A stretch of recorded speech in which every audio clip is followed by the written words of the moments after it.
This is your man who did it this time, coming at you with a continuation of the last Oh How They Forgot, Amari Stoudemire, and this is the part two. And it shouldn't be as long. Matter of fact, I guarantee you it won't be as long. Oh How They Forgot, Magic Johnson and Michael Jordan, and Spike Lee. So those of you all who are supporters or fans and follow the historic career of Denzel Washington, you know he has a large catalog, but Hollywood may promote him as most known for Training Day, The Book of Eli, which both were very good films, Ricochet, which was phenomenal, Glory. We get that. He's great in everything. I mean, he's, if not your favorite actor, he's your favorite actor's favorite actor. Nevertheless, one of the movies that he's most known for in the so-called black community, for those of you all who are older than 25, is Malcolm X. And if you have not watched it, I recommend that you do. Arguably one of, if not the best acting job of Denzel. But again, there's just so many hard lessons, which where he was a principal out in, I want to say, Richmond, California, working with the Crips and Bloods. He and Lynn Whitfield were both in the school system, and it gets pretty good. But again, nevertheless, Malcolm X is what we want to highlight. Not the original Malcolm X, Malcolm Little, but the movie Malcolm X, played by Denzel Washington, directed by Spike Lee. But a lot of folks of color supported this movie, funded it. But two of the major components at the time who were hidden figures, and I'm interested to see if it was in 2022 or modern day how they would cover, especially after this Kyrie Irving situation, was Magic Johnson and Michael Jordan. The credits are rolling at the end of this movie, and again, I recommend that you go look this up for yourself. And they show a couple people say, I am Malcolm X, I am Malcolm X. Then the credits start to roll. Then then a picture pops up with Magic Johnson and Michael Jordan.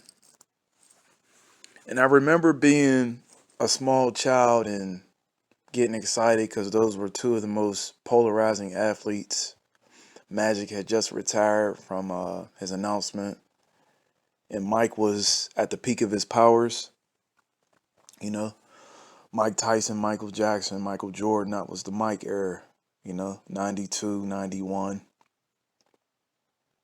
And then I watched it again in my teens and never really watched it in its entirety. I would pick certain scenes. But then as a man, in the last past, I'd say 15 years, I try to watch it two times a year. Just certain scenes, especially when the significance of what color were the original Hebrews while Malcolm is in prison. I recommend you all look that up.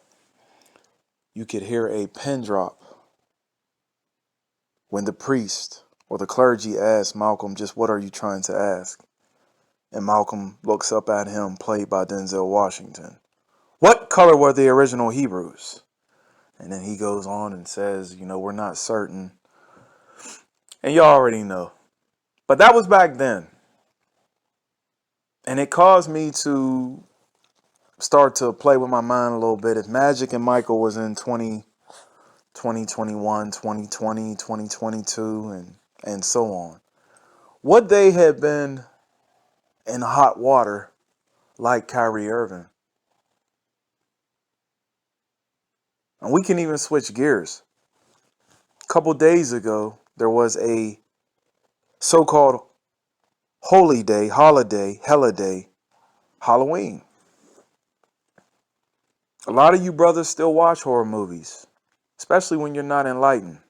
Some of you all watch it for educational purposes, like I used to. And some of you all just don't see the significance of entertainment entering your house through the screen or watching it at a big movie theater and allowing those spirits to hit your body. But no one's saying that because Jay Cutler watched Texas Chainsaw Massacre. By the way, this is all hypothetical. Or because, I don't know, Jason Tatum watches Brokeback Mountain. Does that make him a homosexual? Or would that make Jay Cutler agoraphobic? Or not agoraphobic, someone who is a glutton for gore if they watch the Texas Chainsaw Massacre? Or let's make it a little bit more interesting. All of these brothers who are into Hermeticism, some of these brothers are into Wicca. Does that make them a witch openly? Kobe Bryant just wrote a whole series before his demise or removal. Wisnard. Was Kobe a witch? It's just interesting how they like to play with certain storylines. And if anybody gets butthurt because I used a couple examples that were hypotheticals and a couple real life examples, but because you're in love with these athletes like a god and you take this personal, then that's on you. Love Kobe Bryant on the court. I'm not going to sit here and tell y'all that I would buy my children his book series. I have a book about the Mamba mentality, but not the Wisnard. And this isn't to come at Kobe. Just like I'm not trying to come at anybody who goes out and sees horror movies and you may repost it.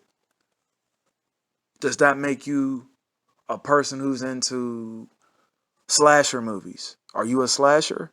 All of you all who went out there and watched the new Scream movie, are you a serial killer? So how does Kyrie Irving get targeted so intensely just because he supported a movie or a book? The only thing we fault you, Kyrie, is you keep telling these people who you know is your oppressor and your enemy all your business, which causes us to ask the question, is he a controlled opposition? That does not mean what Kyrie said was false or Kanye West. But what it does mean is right after that, he's going to get more notoriety. He'll get scrutinized. And then all of a sudden they'll take his money. And who knows? Before y'all look up, this dude's in more movies. We don't know what we're watching anymore. But what we do know is these people got their feelings hurt because a brother watched a documentary. Well, then Michael and Magic should have been in hot water in 91, 92. I've seen a lot of athletes play bad guys in other movies. Hitmen. Does that make them bad people in real life? What a man does in the privacy of his home is his choice, right? Remember? That's his business. Now, he messed up by putting his business on display. I don't know. You all tell me. They pick and choose when they want to put you in hot water. You all be well.